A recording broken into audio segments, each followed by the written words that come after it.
dengan surah tadi, kita akan bahas dulu tentang apa sih sebenarnya keimanan yang dimaksud ini ya. Mewariskan keimanan itu seperti apa sih maksudnya? Alhamdulillah, kalau kita bicara tentang mewariskan keimanan, kita jadi ingat ya lagunya Raihan. Katanya iman itu nggak bisa diwarisi kan, walaupun dari seorang ayah yang bertakwa gitu ya. Apakah benar iman tidak bisa diwariskan? Karena ini judulnya menggelitik nih, mewariskan keimanan. Yang saya tahu selama ini mewariskan tuh harta kan ya. Bagaimana wariskan keimanan kepada anak-anak kita atau kepada keturunan kita? Tentu saja kalau kita bicara tentang mewariskan keimanan atau dalam bahasa Arabnya mungkin tauris ya. Tauris menurunkan bagaimana apa yang kita yakini menjadi keyakinan anak-anak kita. Apa yang kita sudah pegang teguh itu juga dilakukan hal yang sama oleh anak keturunan kita. Hal seperti itu bukan tidak mungkin. Karena kalau kita dalam sejarah, bagaimana umpamanya ketika Luqman menasihati anaknya, yang sebenarnya isinya adalah mewariskan keyakinan yang diyakini oleh Luqman kepada anak-anaknya. Luqman berkata, ya bunayya la tusyrik billah, wahai anak-anak, wahai anakku, janganlah engkau syirik kepada Allah. Ini nasihat seorang bapak kepada anaknya, tapi yang pasti adalah sebuah pewarisan nilai. Mewariskan keyakinan seorang ayah kepada anaknya. Ya. Atau kita ingat kisah tentang Nabi Yakub yang sebelum wafat dia bertanya kepada anak-anaknya yang 12 orang itu, bertanya, apa yang akan kau sembah setelah aku mati? Kata anaknya, ini terdapat dalam surah Al-Baqarah ayat 133, nanti bisa dicek. Kata anak-anaknya, kami akan menyembah ayat doanya Nabi Ishak. Ini sebuah apa ya, kalau kita bilang bagaimana Nabi Yakub anak-anaknya sudah betul-betul meyakini seperti apa yang ia yakini.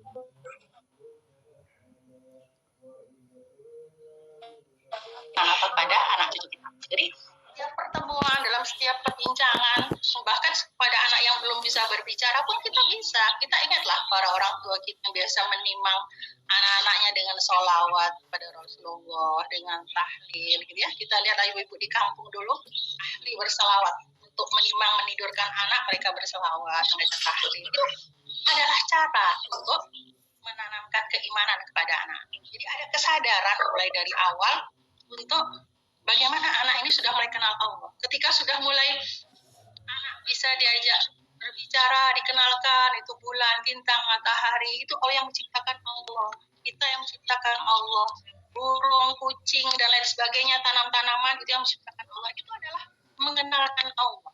Jadi ada kesadaran. Yang penting adalah kesadaran. Mungkin tidak harus ya buat kurikulum secara rinci tentang bagaimana tarbiyah keimanan, gitu ya, pendidikan keimanan.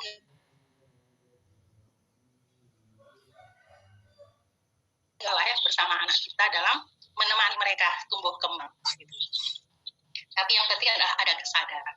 Sering mungkin kita bicara kepada anak-anak kita, yuk siapa Tuhan kita, atau lewat lagu-lagu kan, kita sudah diajarkan dari kecil lagu-lagu yang mengenalkan Allah, gitu ya, siapa pencipta kita, siapa yang menciptakan langit, bumi, dan bahkan saya ingat waktu saya kecil,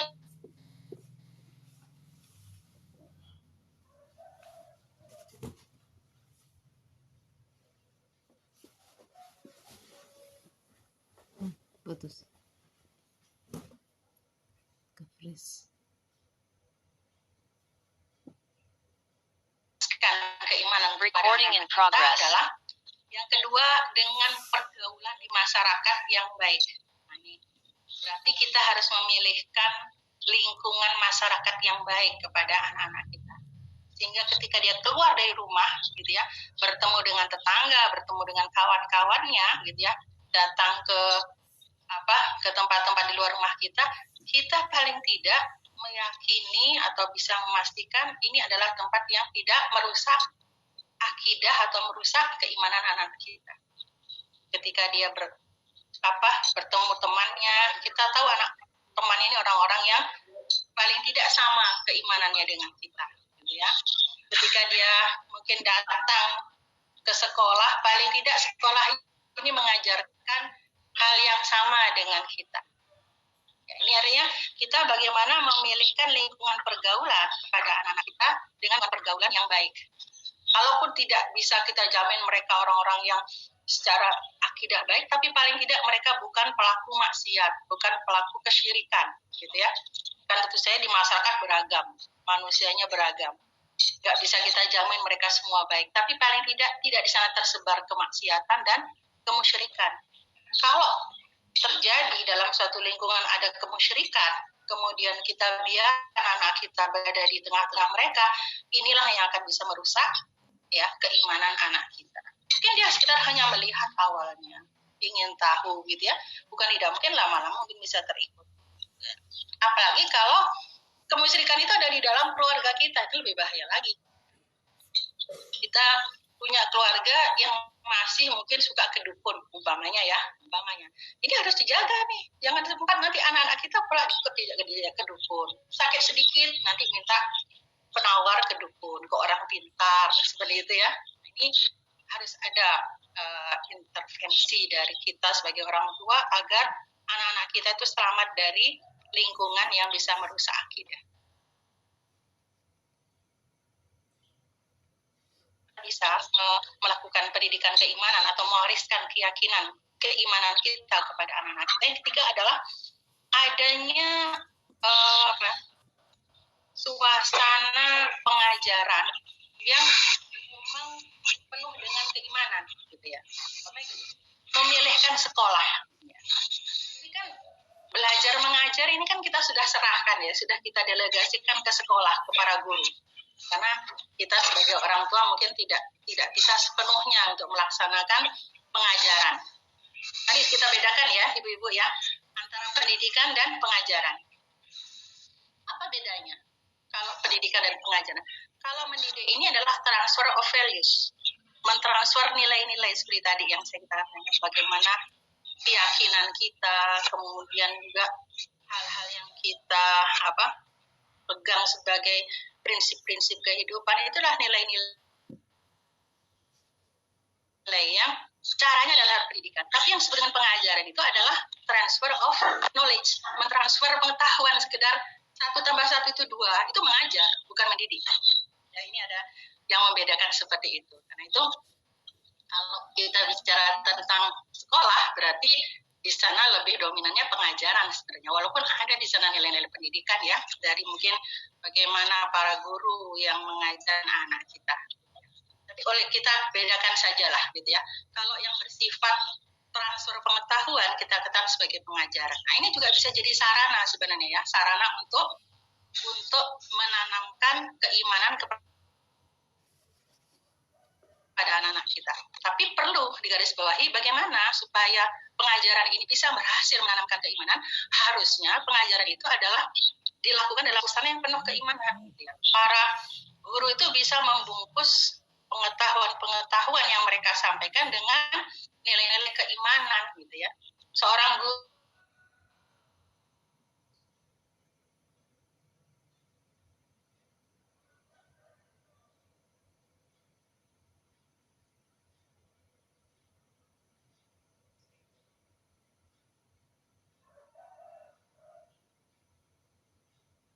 dengan Allah, dengan Sang Pencipta. Inilah yang dimaksud dengan suasana pengajaran yang penuh dengan keimanan. Jadi ini tiga sarana yang bisa kita pakai untuk mewariskan keimanan kita kepada anak cucu kita, baik lewat pendidikan di rumah yang lewat lingkungan masyarakat ya, interaksi dengan masyarakat yang baik, tidak merusak masyarakatnya, dan juga lewat suasana pengajaran yang penuh dengan keimanan tadi. Ini dia sarananya. Kemudian, bagaimana cara-cara yang bisa kita lakukan? Tadi itu sarananya, sekarang cara-cara yang bisa kita lakukan untuk menanamkan atau mewariskan keimanan itu kepada keturunan kita, kepada anak kita. Di antaranya adalah kita membimbing mereka untuk meyakini Allah, meyakini